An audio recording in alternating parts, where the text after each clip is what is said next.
Hoje é a nossa última noite, porém não o nosso último encontro. E nessa última noite nós queremos, de fato, nos debruçar sobre a mensagem da cruz, a mensagem da morte, a mensagem do sacrifício, mas também, sobretudo, a mensagem da última chance, da segunda oportunidade, a mensagem da salvação em Cristo Jesus. Para isso e por isso, queremos te convidar a mais uma vez fechar os olhos e orarmos assim. Mais uma vez nós estamos com a Tua Palavra aberta em nossas mãos, ó Deus. Mais uma vez nós estudaremos, nós leremos as sagradas letras que nos traz salvação, edificação e transformação de vida. Porque nós sabemos que não existe transformação de vida em nenhum outro, a não ser em Jesus Cristo. Em nenhuma outra busca, a não ser no Senhor Jesus. É por isso que nessa noite, mais uma vez, nós clamamos por restauração. Nós clamamos, ó Deus, e não importa a situação em que vivemos, não importa as circunstâncias em que estamos inseridos, como foi cantado belamente nesse louvor anterior, mesmo que seja chorando, nós vamos buscar, mesmo que seja em prantos, nós vamos buscar, mesmo que as coisas estejam difíceis, nós vamos buscar, porque nós confiamos e depositamos toda a nossa esperança no Senhor, e acreditando assim no Senhor, é confiando no Senhor que nós seguimos, e nós seguimos para a plenitude da salvação em Jesus Cristo. Fala conosco mais uma vez, através da Tua Palavra, é o que nós clamamos em nome dEle, em nome de Jesus, amém, amém. Nós vamos ler o texto dessa noite, está lá em Mateus 27, do verso 45 ao 54, e eu quero te convidar a nos acompanhar nessa leitura. Vai ser projetado para você, então nos acompanhe aí, por favor. O texto diz assim: e desde a hora sexta houve trevas sobre toda a terra, até a hora nona. E perto da hora nona exclamou Jesus em alta voz, dizendo: Eloi, Eloi, lama sabachthani? Isto é, Deus meu, por que me desamparastes? E alguns dos que ali estavam, ouvindo isto, diziam: este chama por Elias. E logo um deles, correndo, tomou uma esponja e embebeceu-a em vinagre e pondo-a numa cana, dava-lhe de beber. O outro, porém, diziam: deixa, vejamos se Elias vem livrá-lo. E Jesus, clamando outra vez com grande voz, rendeu o espírito. Eis que o véu do templo se rasgou em dois, de alto a baixo, e tremeu a terra, e fenderam-se as pedras, e abriram-se os sepulcros, e muitos corpos de santos que dormiam foram ressuscitados. E saindo dos sepulcros, depois da ressurreição dele, entraram na cidade santa e apareceram a muitos. Bom, esse cenário é um cenário um tanto inusitado, porque Israel havia esperado o seu Redentor, havia aguardado o Messias por mais ou menos 4.000 anos, desde a promessa lá em Gênesis 3, antes da saída do Éden ainda, Deus havia prometido para o primeiro casal pecador que haveria remissão, e agora no pós-Éden, do pós-Éden até Jesus, mais ou menos 4.000 anos, que todo o povo da linhagem de Deus esperava pelo remidor, esperava pelo Redentor, esperava pelo Salvador.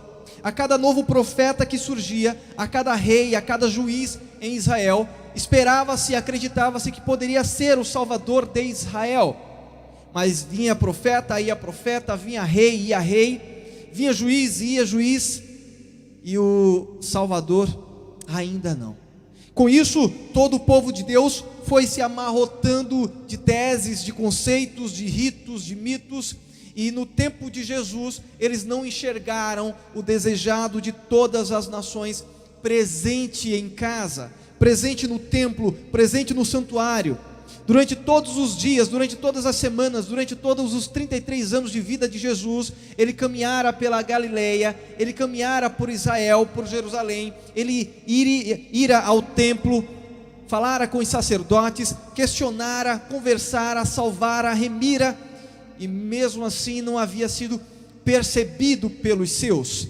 Agora, naqueles últimos instantes, naqueles últimos momentos, Jesus agora punido, julgado por alguém que não era dos seus, levado para morrer fora de Jerusalém, como um dejeto qualquer. Jesus agora escorraçado, Jesus agora humilhado como uma escória na sociedade, é considerado um criminoso, é estendido, é levado até o Monte da Caveira, até o Gólgota, onde os criminosos da mais alta periculosidade eram levados, eram condenados.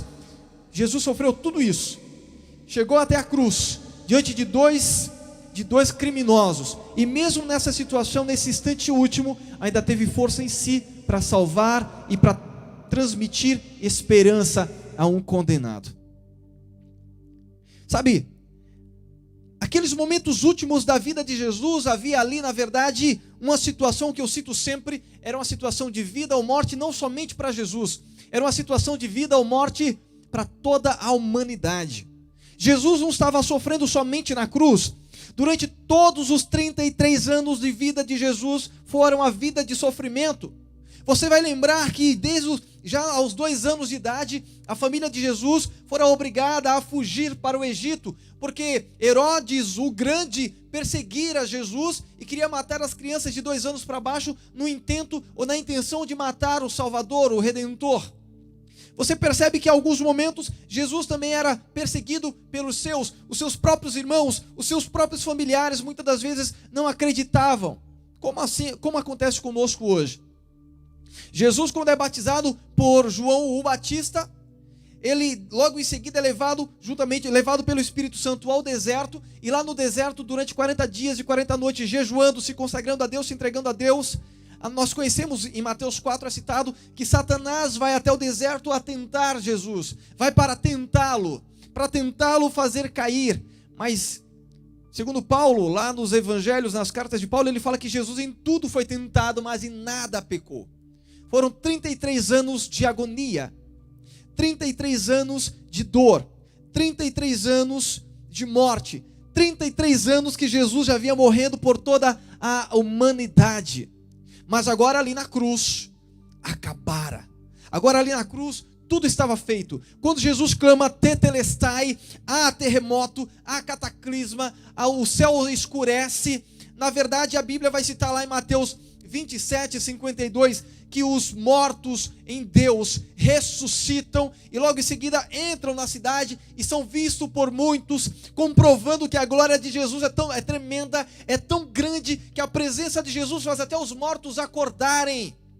Lembrando que na semana anterior da morte de Jesus, ele havia ressuscitado Lázaro. Sabe, aquele momento probante, aquele momento último também da vida de Jesus, foi o momento para Jesus pôr a cabo todos os ritos e todos os mitos de Israel.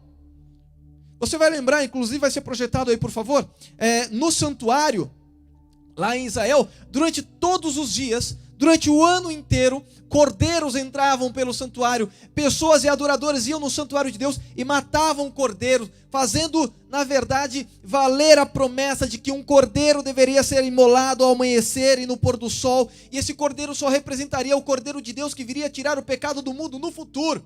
Mas Israel não percebeu que lá na cruz do Calvário, aquele que vinha acabar com esse sistema religioso estava ali. Ele, Jesus, era o cordeiro que veio tirar o pecado do mundo. Então, quando no livro de Mateus 27 vai citar que a partir do momento que Jesus exclama, dá o seu último expiro de vida, diz que o véu do santuário se rasga do alto a baixo, mostrando que todo o sistema religioso israelita, judaico, já não tinha validade alguma, porque todos os ritos, todo o cerimonialismo religioso judaico só ia até Cristo, porque tudo representava Cristo, porque tudo era um antítipo de Cristo, e Cristo na verdade era o cordeiro verdadeiro, e a partir da cruz de Cristo não precisava mais matar cordeiro, a partir da cruz de Cristo não era mais necessário o santuário, a partir da cruz de Cristo não era mais necessário o sacerdote aspergindo o sangue do santuário na cortina que dividia o santo do santíssimo, não era preciso mais, porque tudo se concentrava em Jesus. E sabe o que é estarrecedor em tudo isso? É que os seus, é que os judeus, é que os israelitas, é que o povo escolhido por Deus, o povo escolhido por Deus, Não perceberam que de fato era Cristo. Não perceberam quem de fato era Cristo. E que nele se concentrava toda a verdade, toda a mensagem. Sabe, meu querido, a nossa realidade hoje não foge muito disso. Nós estamos tão amarrotados dos sistemas religiosos, nós estamos tão saturados dos conceitos rebuscados, das filosofias, dos ritos, como eu tenho citado aqui todas as noites, das crenças, dos costumes, que no meio de todos esses aparatos, pouco tem sobrado espaço para Jesus. Inclusive Jesus lá no livro de Apocalipse, no capítulo 3 de Apocalipse, quando é citado ali, na verdade, algumas mensagens, algumas cartas, na carta escrita ali para a igreja de Laodiceia, que era um período da história do cristianismo que representa inclusive o nosso período, desde 1844 para cá, o povo do julgamento, o povo do juízo. Jesus diz bem assim, olha, para esse povo último, para esse povo da última geração, ele diz: eis que estou à porta e bato, se alguém abrir a porta eu entrarei e cearei em sua casa, e cearei com ele, e ele ceará comigo. Há uma poesia muito bonita naquele texto, porque nós na verdade romantizamos muito, quando dizemos assim, olha, Jesus está desejoso que você abra a porta do seu coração para ele entrar. Mas na verdade, eu não quero ser pessimista, mas eu quero enxergar uma realidade oculta naquele texto, porque embora o texto diz que Jesus está batendo a porta para entrar, é estarrecedor pensar que o criador do cristianismo, que o fundador do cristianismo, que o mestre da igreja, que o originador do evangelho, nos últimos tempos, teria que pedir licença para entrar na sua igreja.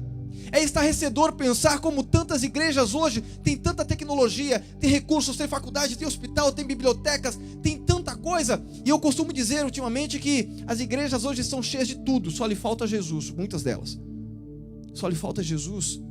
Então, por mais que seja bonito saber que Jesus bate a porta para querer entrar, ele é insistente, ele não desiste em momento nenhum, é estarrecedor também pensar que o Deus, que na verdade é o sentido de toda a nossa busca cristã religiosa, nos últimos tempos precisaria implorar para entrar, para fazer parte desse sistema. E assim também fora com os judeus, e assim também fora com o seu povo, e assim ele fora rejeitado. Ninguém percebeu, ninguém se atentou que ele era o Cordeiro, como vai ser projetado novamente o texto de João capítulo 1, versículo 29, que ele era o Cordeiro, que João o Batista tinha dito lá, eis o Cordeiro de Deus que tira o pecado do mundo. Ali, naquelas feridas, em cada marca, em cada cicatriz aberta ainda, estava sendo pregado em Jesus todas as aflições humanas, todas as dores emocionais, todos os traumas que você e eu carregamos. Estava sendo castigado em Jesus todas as minhas e todas as tuas dores. Inclusive a morte estava ali, em Jesus, plantado em Jesus. Sabe, meu querido, naquele momento ali, a gente para pensar, e mais uma vez eu digo, é romantizado, que Jesus sofrera como ninguém, que Jesus sofrera como nenhum ser humano jamais sofrera em toda a sua vida. Mas eu quero te falar uma coisa: o maior sofrimento de Jesus não foi a cruz. O maior sofrimento de Jesus não foi a agonia da cruz. O maior sofrimento de Jesus não foi somente a rejeição dos seus. O maior sofrimento de Jesus foi a separação do Pai. Esse fora a maior angústia de Jesus, a separação do Pai. Sabe, 33 anos longe de casa, longe da adoração dos anjos, longe da presença do Pai. 33 anos. Viajou acima da distância, acima da velocidade da luz, 3 milhões de quilômetros por segundo. Nasceu entre nós, viveu entre nós, mas ninguém consegue encontrar, ou poucos conseguem enxergar no olhar de Jesus, em cada expressão de Jesus citado na Bíblia, um olhar de dor, um olhar de angústia. Porque embora ele estivesse agora experimentando a dor humana, se compungindo com a dor humana, tocando nas feridas humanas, compreendendo as dores humanas, ainda assim ele estava longe do Pai. A dor da saudade de fato fora a maior. E a gente pensa que a maior dor e o maior sofrimento de Jesus fora na cruz. Não. A cruz durou algumas horas. A angústia de Jesus durou 33 anos. Depois eu vou corrigir isso, porque não foi só 33 anos. Mas ali, por enquanto, 33 anos de angústia. E o pai também sofrera na cruz com o seu filho. O pai também sofrera na cruz a aflição do seu filho. Mas o pai não sofrera somente na cruz também. 33 anos também de agonia. Você vai encontrar na Bíblia Deus sofrendo o tempo todo. Pensar que Deus sofrera desde a fundação do mundo, desde o Gênesis, quando o primeiro casal peca, que eles são expulsos. Deus no seu coração começa a experimentar a agonia de ter que um dia separar-se do seu filho, de ter que um dia entregar o seu filho, porque o plano da redenção já premeditava isso. O plano da redenção já enxergava que isso seria de fato necessário, e que um dia o filho e o pai precisariam se separar, precisariam estar distantes. E você consegue imaginar a agonia, a dor, o sofrimento e a angústia disso? E não estou somente romantizando, não.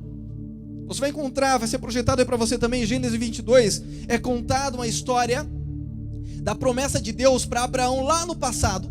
Naquela história contada para Abraão, contada no Gênesis lá, de Deus para Abraão lá no passado, na verdade, é representado um pouco da aflição e da dor de Deus. Porque Deus escolhera Abraão como pai da fé e pedira que Abraão saísse da sua terra e fosse para uma terra que Deus ia apresentar. E Abraão se tornaria pai de uma grande geração. E nós somos dessa geração de Abraão. E Deus havia feito a promessa para Abraão que ele seria pai de teria uma grande posteridade. E o tempo vai passando e Abraão vai envelhecendo e a sua esposa também vai envelhecendo, e Abraão não vê essa promessa se cumprindo. Chega um momento que Abraão sai da sua tenda uma noite, olhando para as estrelas do céu, ele clama a Deus: Deus, o Senhor prometeu e não cumpriu até agora. O que há de ser de mim? Como que eu poderei ser pai de uma grande posteridade, se o meu servo Eliezer é o único que vai ser herdeiro dos meus recursos? E Deus ali diz que vai cumprir a promessa para Abraão, e logo depois de um tempo, Abraão, então, aguardando a promessa de Deus, lhe nasce o filho Isaque. Não vou entrar nos pormenores da história, eu só quero chegar nesse ponto de Isaque. Nasce Isaque, o filho da promessa, o filho que Deus havia prometido para Abraão. E agora eu fico imaginando, filho da velhice.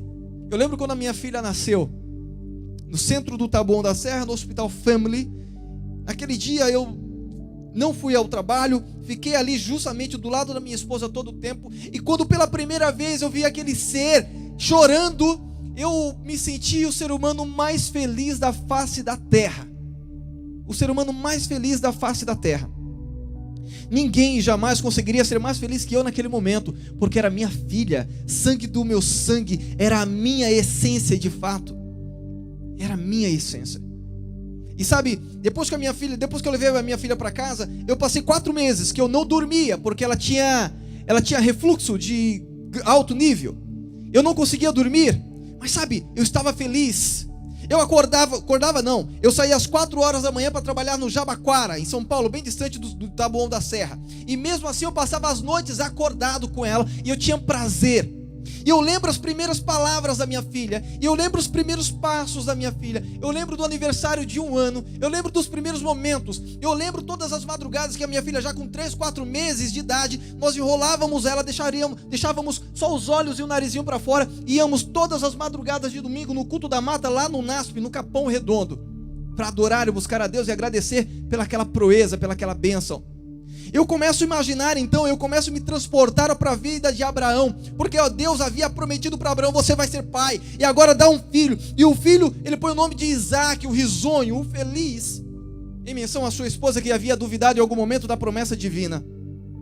E agora eu imagino Abraão vendo o nascimento do seu filho, os primeiros sorrisos, as primeiras expressões, os primeiros passos, o primeiro aniversário. Eu imagino ele vendo o seu filho crescendo, se tornando pré-adolescente, chegando na adolescência. Mas aí, quando ele começa a projetar: um dia eu quero que meu filho faça uma faculdade de medicina, um dia eu quero que meu filho seja um pai de família, um homem honrado, um homem próspero, um homem abençoado, Deus vai até Abraão e diz assim: Abraão, chegou o momento, eu preciso que você prove o teu amor a mim. Abraão, é o momento de você provar o teu amor. Você vai até o monte Moriá, E lá no Monte Moriá, onde você costuma fazer os seus sacrifícios, imolar um cordeiro, cumprindo o ritual que anuncia a vinda do Cordeiro de Deus que tira o pecado do mundo, o ritual que anuncia a vida do Messias. Eu não quero que você imole, eu não quero que você mate, eu não quero que você sacrifique um cordeiro, Abraão. Eu quero que você sacrifique no Monte Moriá o teu filho. Eu quero que você leve ali o teu filho. Eu começo a pensar como deve ter sido doloroso aquele pedido de Deus para Abraão.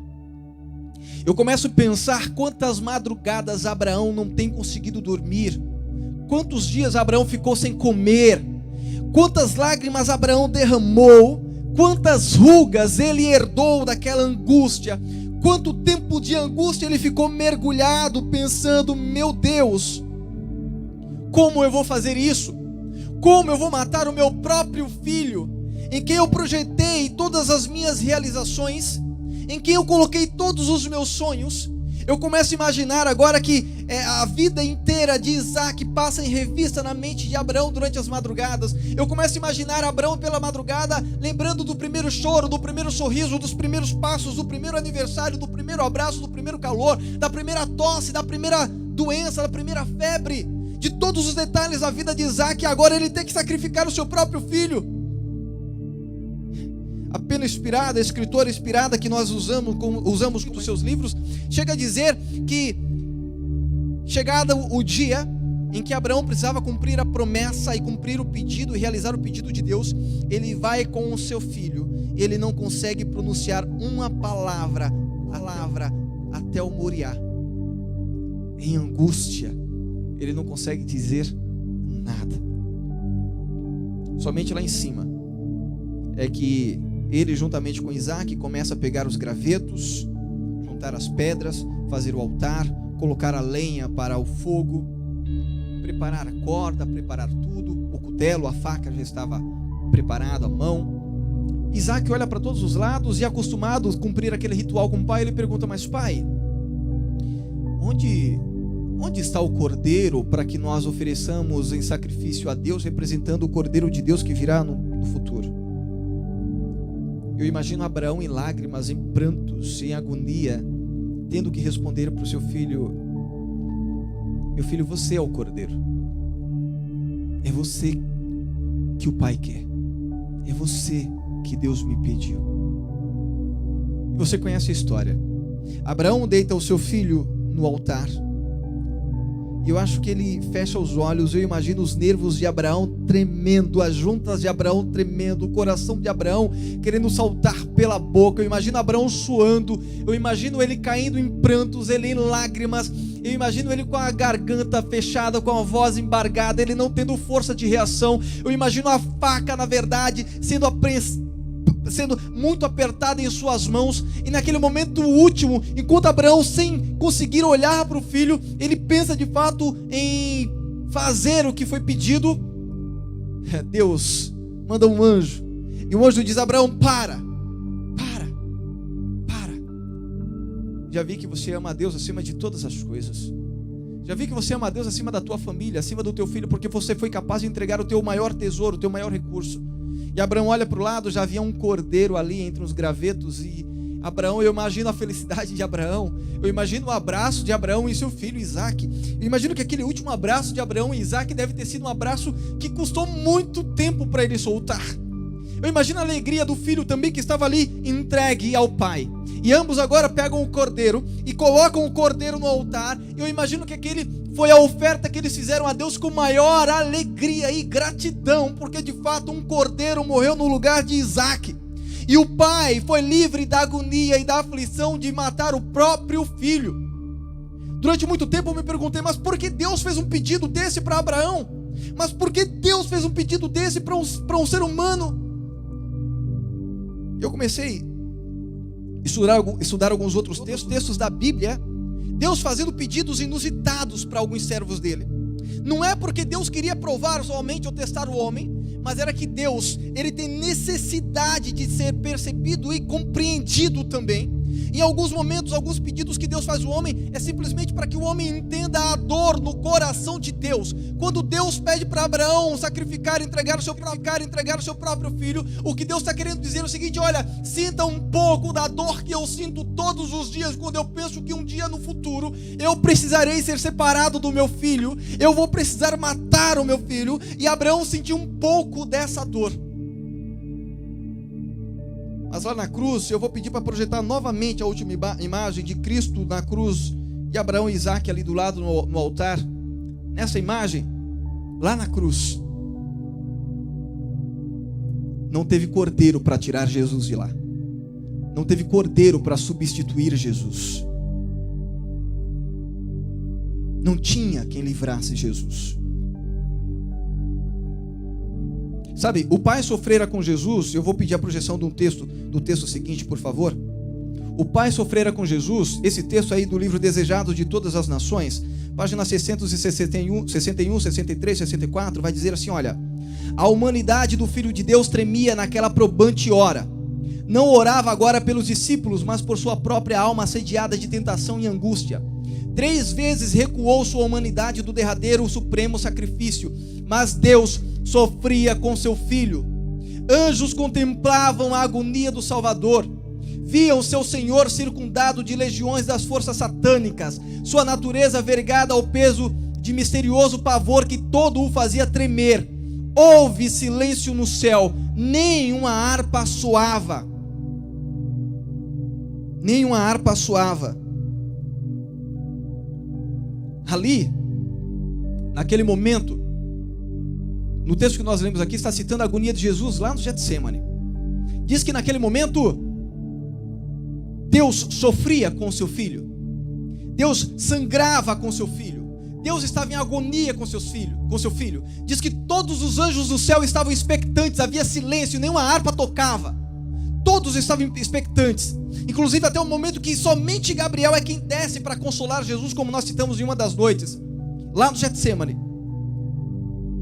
Mas na cruz, e pode projetar o próximo aí, por favor, a imagem da cruz. Jesus olha para o céu. Ele tenta encontrar o olhar do Pai, que estivera com ele todos os dias em sua vida. Ele tenta encontrar o olhar do Pai, que estivera com ele sofrendo a agonia do Getsemane. E agora, nesse momento, quando ele tenta encontrar o olhar e a aprovação do Pai, o Pai é obrigado a virar as costas para o Filho, representando o tamanho da separação que o pecado pode fazer entre Deus e o homem, porque em Jesus estava gravado todo o pecado da raça humana. Cada corte de Jesus representava a tua falha, as minhas falhas, as suas escolhas erradas, as suas curvas na vida, os momentos que você saiu, que você se afastou, os momentos que você desviou, os momentos que você sofreu, aqueles momentos que você entrou no banheiro e cortou os próprios pulsos, aquela automutilação que muitos praticam, aquela angústia interior, aquele vazio que você tem. Todas essas angústias humanas estavam cravadas na carne de Jesus ali na cruz. Era tudo o preço do pecado, cumprindo a sentença em que a Bíblia havia dito, já que o salário do pecado é a morte, e o pecado separa o homem de Deus. Deus precisou virar as costas para o seu filho. Eu imagino a dor no coração de Deus em tentar esconder o olhar para não ver o filho morrer ou dar o seu último suspiro. E eu começo a imaginar a agonia do filho também, porque lá no texto diz: Deus meu, por que me desamparastes? Deus meu, por que me deixaste só? Porque Jesus era a representação do pecado da raça humana, e o pecado precisava ser purgado na carne de Cristo. Jesus estava só, sofreu. Você consegue entender que não era só Cristo na cruz sofrendo? Era todo o céu, todas as hostes celestiais, todos os anjos, Deus. Eu imagino que todos os anjos dos universos, todos os anjos ministradores estavam expectantes, em prantos, em agonia. E se Deus, ou se Jesus tivesse clamado ou estalado os dedos, os anjos deveriam descer acima da velocidade da luz e deveriam resgatar Jesus da cruz e dizimar toda a raça humana. Mas em momento nenhum Jesus pediu, em momento nenhum Jesus clamou em vontade própria. Jesus estava sofrendo a dor do pecado na raça humana, estava sofrendo porque agora ele estava sentindo a separação que o pecado faz do homem com Deus, e Deus estava também sofrendo a dor da saudade. Ambos sofreram durante 33 anos a dor da saudade. Você já sentiu saudade de alguém? Você já sentiu saudade muito forte de alguém? Já sentiu a dor da saudade? Aquela dor que te causa um nó na garganta e você não consegue expressar ou estereotipar o que sente, mas você já sentiu saudade de alguém que se foi? Eu sei que essa semana nós estamos falando para pessoas enlutadas, para pessoas que perderam seus entes queridos, para pessoas que estão sofrendo a saudade já tão curta. Sabe, eu senti essa dor, eu sinto essa dor constantemente. Essa semana, até ontem inclusive, eu precisei orar ao acordar com um sonho que me perturbou, porque eu sabia que eu deveria contar isso nesse sermão, e eu já orei a Deus falando: Senhor, me prepara, porque eu sofro toda vez que eu tenho que contar isso, mas eu preciso contar porque esse sermão não foi feito para essa semana de oração. Esse sermão aqui eu já tenho ele desde 2009, desde o final de 2009. Em 2009, eu trabalhava no Jabaquara, e meu irmão de 22 anos de idade trabalhava comigo. O mesmo irmão que eu contei o testemunho durante a semana, que ele havia sofrido distúrbio mental enquanto morávamos em Alagoas, em Maceió. A minha família veio toda para São Paulo, eu fiquei em Maceió por mais um ano, casei em Maceió e vim para cá no ano seguinte, no dia seguinte. 5 anos depois que os meus pais e os meus irmãos estavam aqui em São Paulo, eu estava trabalhando no Jabaquara com meu irmão, e eu lembro que uma tarde eu precisei sair mais cedo do trabalho e eu fui ao banco no centro do Taboão da Serra. E naquele dia, enquanto eu estava fazendo uma transação ali na Caixa Econômica Federal, o meu irmão, o mesmo que havia sofrido o problema lá em Maceió, mas que agora, graças a Deus, há 5 anos estava curado, ele me encontra no banco.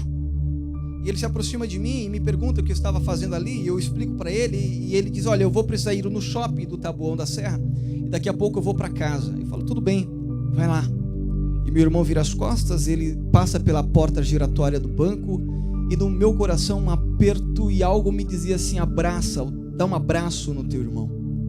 Eu senti aquele aperto e resisti. Já estava longe. Falei: não, em casa eu converso melhor com ele. Meu irmão estava longe do Evangelho, havia se desviado do Evangelho, embora curado, com muitos sonhos e projetos. Saí do banco, fui para minha casa, eu morava lado a lado com os meus pais, e a tarde foi entrando, foi chegando a noite. Minha mãe estava ligando para o meu irmão, não conseguia falar, o telefone só dava ocupado, meu pai também, e a noite vinha chegando e ele não conseguia retornar ou responder. Meus pais começaram a ficar preocupados e pedir para que eu ligasse para o meu irmão, e eu fui ligando várias vezes e nada de resposta, até que por volta das quase 20 horas, alguém atende o celular do meu irmão e fala: olha, o que você é desse rapaz? O que você é do dono desse celular? E eu digo: eu sou o irmão dele.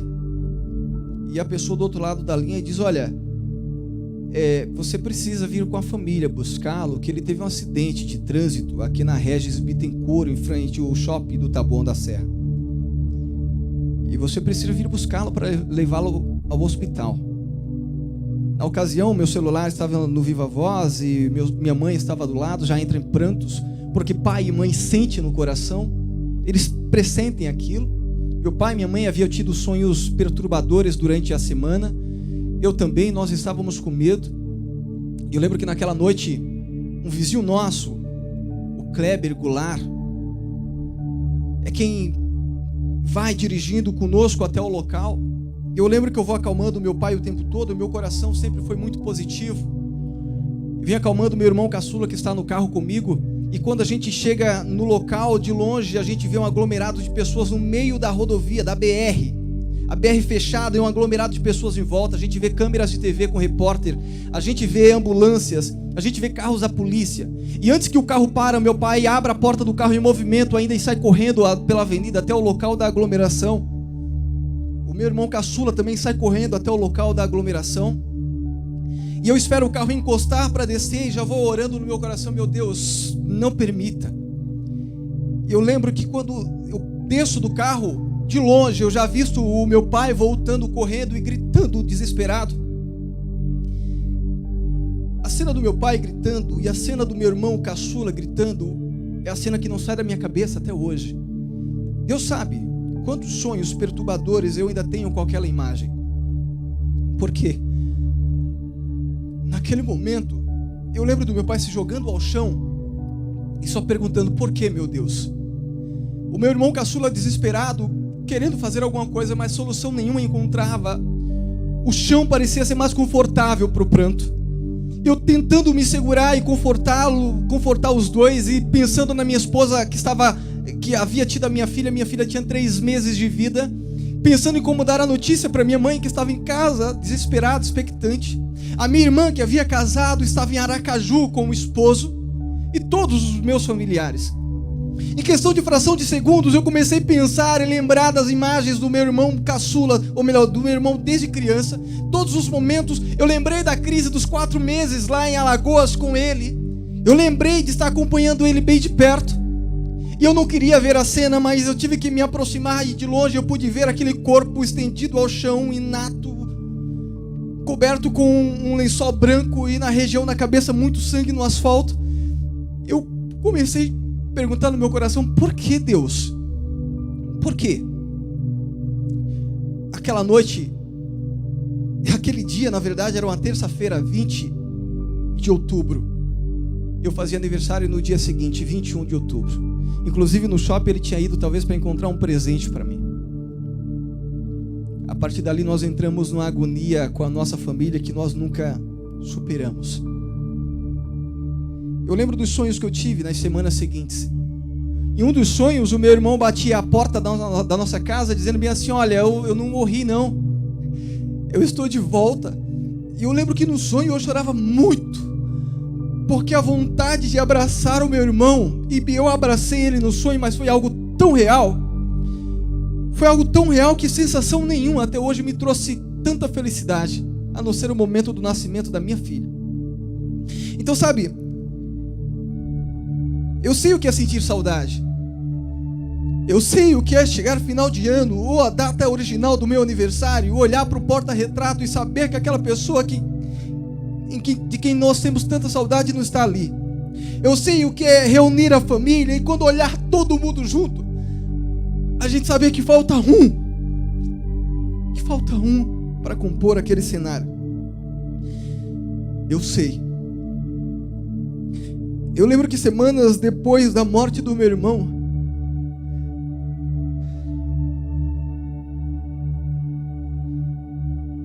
numa madrugada, eu falei a Deus, eu disse: Senhor, eu não tenho forças mais para pregar o Evangelho, eu não tenho forças mais para motivar pessoas, para falar às pessoas de esperança, porque eu tenho perdido isso. E de fato eu era obrigado a ler com a minha família, dentro da minha casa, todos os dias, e confortá-los com presença, com promessa. Mas eu já não conseguia sentir mais isso. Até que alguns meses depois, Deus me acordou numa madrugada. Ele exigiu, ele não pediu, ele exigiu que eu pegasse a palavra e fizesse um sermão baseado em Mateus 27. E quando eu comecei a ler Mateus 27, o sermão inteiro veio na minha mente com todos os textos que eu precisaria usar. E pela primeira vez com uma visão que eu nunca tinha tido antes. A visão da saudade e da agonia também do Pai na cruz. Então eu entendi que a cruz de Cristo significou muito mais do que eu e você pensamos. Ali na cruz não morria só o Filho. Ali na cruz morria também o Pai. 33 anos de saudade, 33 anos longe do céu, 33 anos longe dos anjos. O Pai e o Filho sangravam. O Pai e o Filho sofriam. O Pai e o Filho morriam. E eu imagino que quando Jesus deu seu último suspiro e clamou: tetelestai, está feito, está consumado, eu imagino a agonia e o grito e o brado que o Pai deve ter dado de dor. E sabe, não havia um cordeiro para livrá-lo disso. Não havia quem o consolasse, não havia quem estivesse perto do Pai. Não havia um anjo que tivesse força suficiente para consolar o coração do Pai.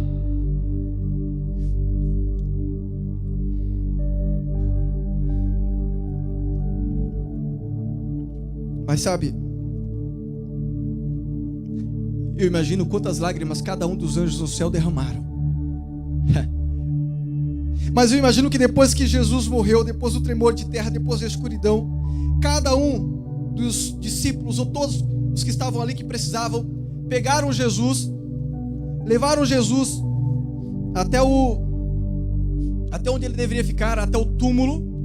E naquele momento, eu imagino que os anjos do céu, todos comandados agora por Gabriel, começaram-se a regimentar, começaram agora a se preparar, porque embora a dor da morte fosse muito grande, ao mesmo tempo a expectação do pai seria de reencontrar o filho, porque agora sim, era o momento que todos os anjos do céu, que as hostes celestiais viessem para levar o filho de volta para a casa do pai, e o pai reencontraria o filho, e aquele encontro épico, depois de 33 anos de distância, depois de mais ou menos 4.000 anos de antecipação dessa dor, da morte e do sacrifício, o filho voltaria para a casa do pai. E no dia seguinte, pode projetar por favor, Jesus passa o sábado inteiro no túmulo, e na madrugada de sábado para domingo, eu imagino Gabriel falando para os anjos, me consegue um papel por favor, se tiver. Eu imagino Gabriel ordenando a todos os anjos, dizendo: é momento de descer. Eu imagino Gabriel se preparando, todos os anjos já estavam equipados com as suas armaduras de guerra e de batalha, porque a pena inspirada, a mensageira inspirada do Senhor, diz que os anjos vieram para ir recepcionar Jesus à porta do sepulcro, e quando chegaram lá, as hostes satânicas também estavam presentes, e você e eu não enxergamos, porque isso está nas entrelinhas da Bíblia somente, e ali houve uma batalha tremenda durante todo aquele amanhecer, porque os anjos de Deus queriam recepcionar Jesus, mas os anjos das trevas não queriam deixar. Sabe, a tua vida, a tua salvação dependeu de Cristo, e cada passo de Cristo dependia de batalha. Jesus estava lutando o tempo todo para que eu e você tivéssemos salvação, e houve batalha épica naquela madrugada, mas graças a Deus, mais uma vez, as hostes celestiais venceram, e Jesus levanta do túmulo, e aquela pedra é movida do seu lugar, e Jesus agora precisa passar somente mais alguns dias aqui na terra, somente mais alguns dias. Ele passa 40 dias aqui com os discípulos, e durante esses 40 dias ele vai preparando a cada um deles, ele vai preparando os discípulos, muito obrigado, ele vai preparando os discípulos para que vivessem agora longe do Mestre, longe do Cristo, mas que continuassem com a mensagem do Evangelho. Depois de 40 dias, chegou o momento de ir embora. Jesus se reúne com seus discípulos, Atos capítulo 1, versículo 10 e 11. Na projeção o texto diz assim: e estando com os olhos fitos no céu, enquanto ele subia, eis que junto deles se puseram 2 homens vestidos de branco. E o texto continua: os quais lhes disseram: homens galileus, por que estáis olhando para os céus? Esse Jesus que dentre vós foi recebido no céu, há de vir assim como para o céu o vistes ir também. Naquele momento, muito obrigado, naquele momento, Jesus no texto ali, nos versículos anteriores, estava preparando os discípulos para a missão que eles deveriam cumprir depois da partida de Jesus. E agora naquele momento chegou o momento de subir, chegou o momento de ir ao céu. E os discípulos se despediram, e os anjos consolaram os discípulos, dizendo: olha, não sofram, porque vocês estão expectantes para o céu. Esse Cristo que vocês estão vendo subir, ele vai voltar do mesmo jeito que subiu. Eu fico imaginando no meu coração, perdoe, eu vou precisar exceder o tempo, mas eu fico imaginando no meu coração a viagem de Jesus, porque agora Jesus, acompanhado por uma comitiva de anjos, ele começa a subir. Eu imagino Jesus no céu atravessando as Pleiades, as constelações, as estrelas, ultrapassando o primeiro, o segundo e o terceiro céu. Jesus, eu não consigo dizer, a gente não consegue trazer esses detalhes aqui se ele estava somente em carne, mas eu acredito que Jesus poderia subir acima da velocidade da luz, como os anjos, que não são, não sei se são de brádios ou de tráqueons, que eles têm a capacidade de viajar acima da velocidade da luz, 300 mil quilômetros por segundo, ou inferior, como os brádios fazem, como massas de energia fazem. Eu não sei, mas uma coisa eu sei, eu imagino que a subida de Jesus foi lenta para que ele contemplasse o universo de volta para a casa do Pai. Eu imagino cada distância, a cada momento que Jesus se aproximava com os anjos da casa do Pai. A escritora inspirada Ellen Goldwhite escreveu no livro Desejado de Todas as Nações um texto baseado em Salmo 24. O texto diz assim: levantai, ó portas, as vossas cabeças, levantai-vos, ó entradas eternas, e entrará o Rei da Glória. Jubilosamente respondem. Volta para mim, dá uma pausa no texto, eu quero introduzir aqui. Quando Jesus vai subindo, de longe, os anjos que estão com Jesus começam a clamar: levantem, ó portas eternas, para que entre o Rei da Glória. Do outro lado, já diante das portas eternas, os anjos que estão lá para recepcionar, eles começam a perguntar: mas quem é esse Rei da Glória? E o texto então continua assim, para você entender melhor. O texto diz bem assim, olha, vamos recapitular do primeiro novamente. Levantai, ó portas, as vossas cabeças, levantai-vos, ó entradas eternas, e entrará o Rei da Glória. Jubilosamente respondem as sentinelas da guarda: quem é esse Rei da Glória? Isso dizem elas, não porque não sabiam quem ele é, porque querem ouvir a resposta de exaltado louvor. E a resposta é: o Senhor forte e poderoso, o Senhor poderoso na guerra, ele é o Rei da Glória. E o texto continua: levantai, ó portas, as vossas cabeças, levantai-vos, ó entradas eternas, e entrará o Rei da Glória. Novamente se faz ouvir o desafio: quem é este Rei da Glória? Pois os anjos nunca se cansam de ouvir o seu nome ser exaltado. E os anjos da escolta respondem: o Senhor dos exércitos, ele é o Rei da Glória. Você consegue imaginar esse momento, essa euforia, os anjos que estavam expectantes, 33 anos longe do Filho amado também de Deus, agora começam a cantar: levanta os portais para que entre o Rei da Glória. Os anjos de lá perguntam: mas quem é esse Rei da Glória? Só para querer ouvir o nome dele ser declamado, porque eles amam ouvir o nome de Jesus, eles amam dar glórias a Jesus. Eu imagino aquele encontro, e aí chega o momento certo. Jesus, eu imagino que agora ele chega diante dos portais celestiais.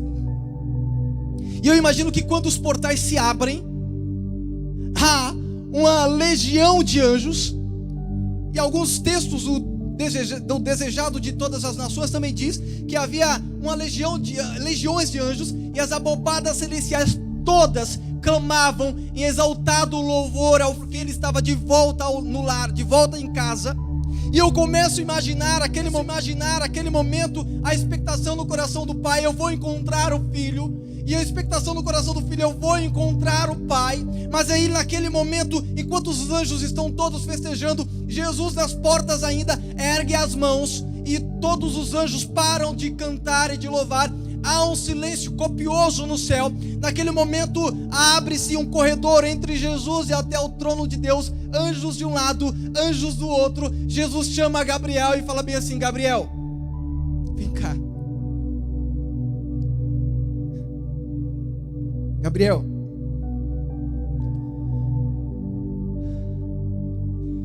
vai até o Pai.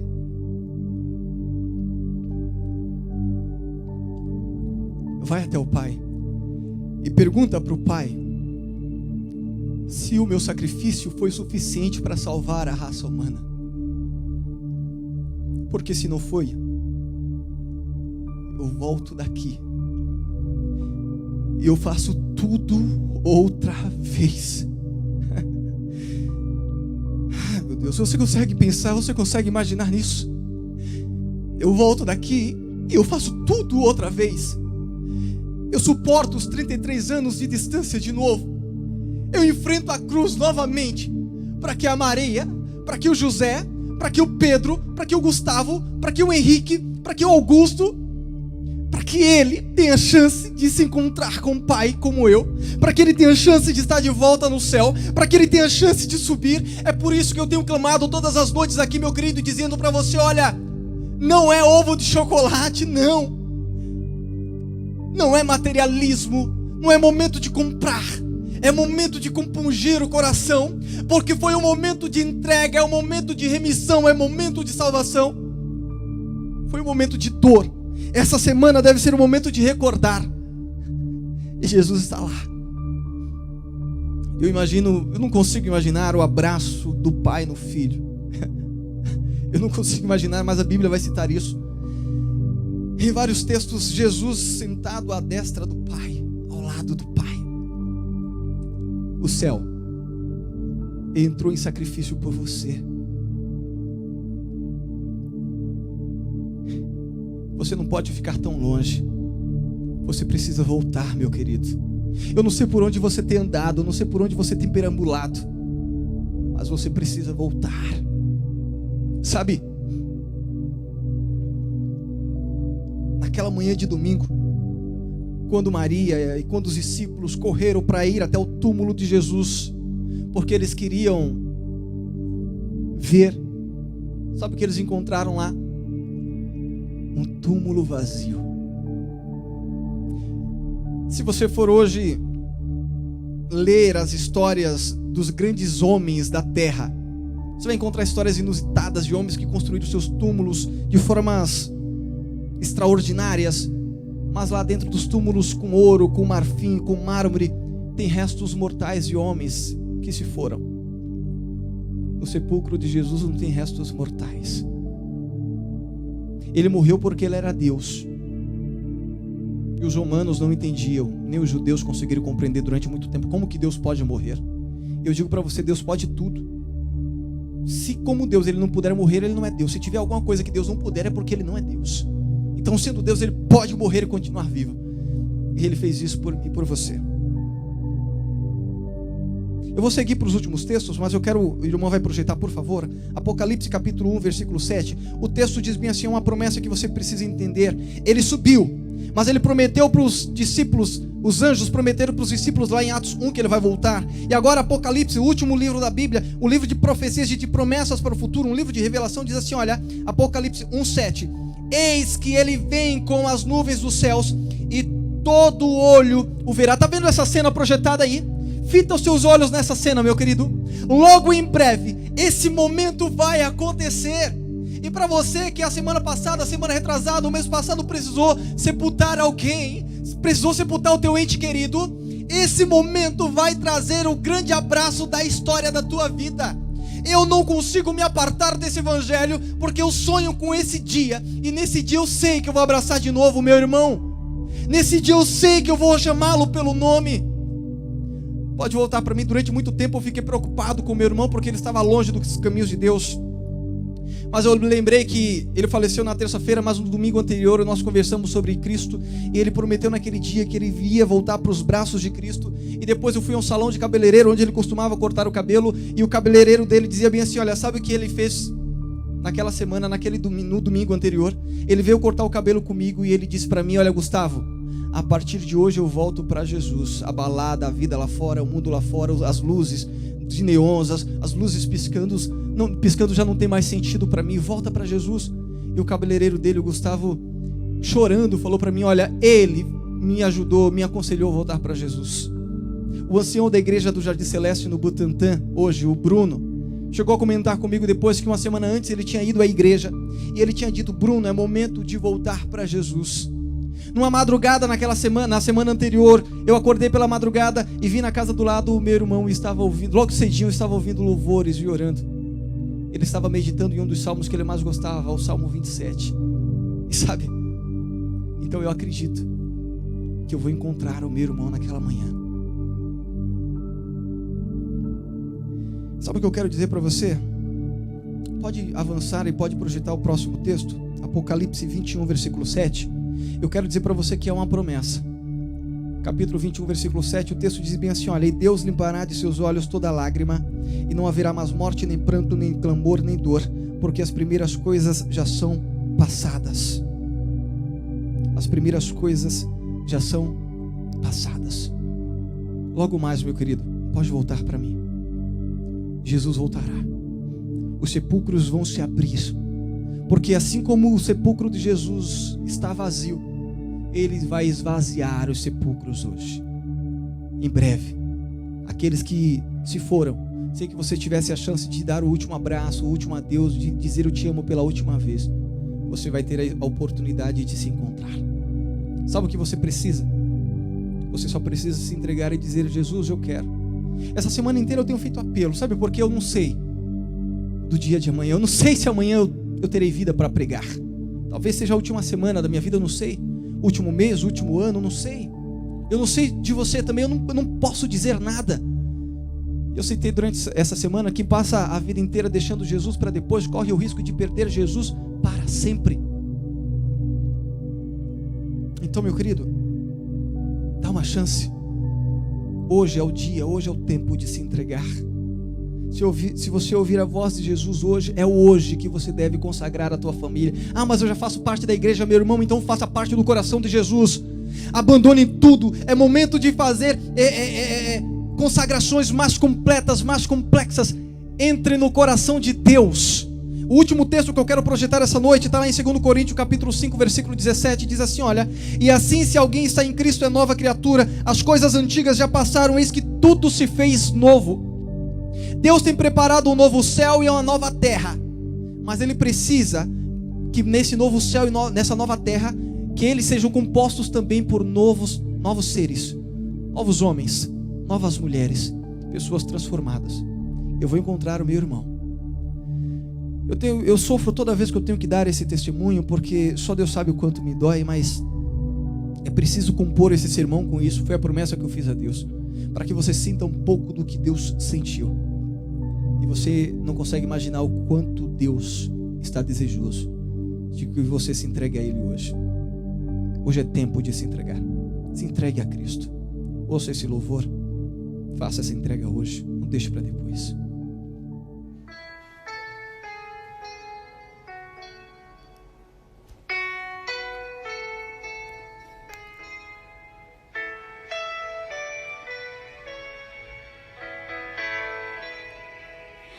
Como podes deixar de viver esse amor, o amor sem igual que por ti se entregou? Se tu queres a paz, não rejeites jamais. Jesus Cristo te ama demais.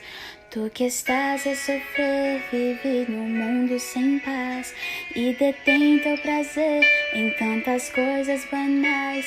Sei que andas vagar, meio à escuridão. Tua vida é sem paz, teu viver é em vão. Te entrega a Cristo, tua vida vai ser melhor. Cristo vai refazer, tua paz devolver. Sei que Ele te ama demais. Te entrega a Cristo, tua vida vai ser melhor. Cristo vai refazer, tua paz devolver. Sei que Ele te ama demais.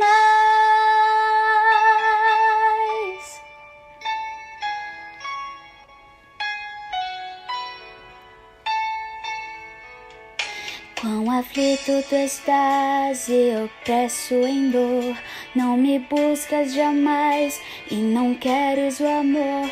Foi por ti que eu morri, maior preço paguei. Foi por ti que minha vida entreguei. Se tu queres sentir esse imenso amor, deixes logo fluir no teu interior. Sei que podes deixar a velha vida, então esse amor te trará o completo perdão. Te entrega a Cristo, tua vida vai ser melhor. Cristo vai refazer, tua paz devolver. Sei que Ele te ama demais. Te entrega a Cristo, tua vida vai ser melhor.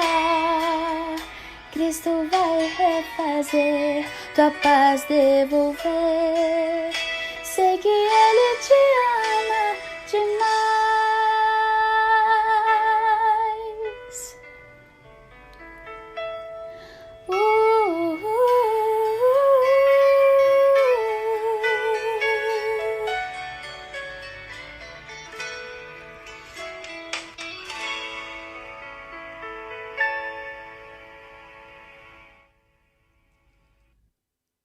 O túmulo de Cristo está vazio.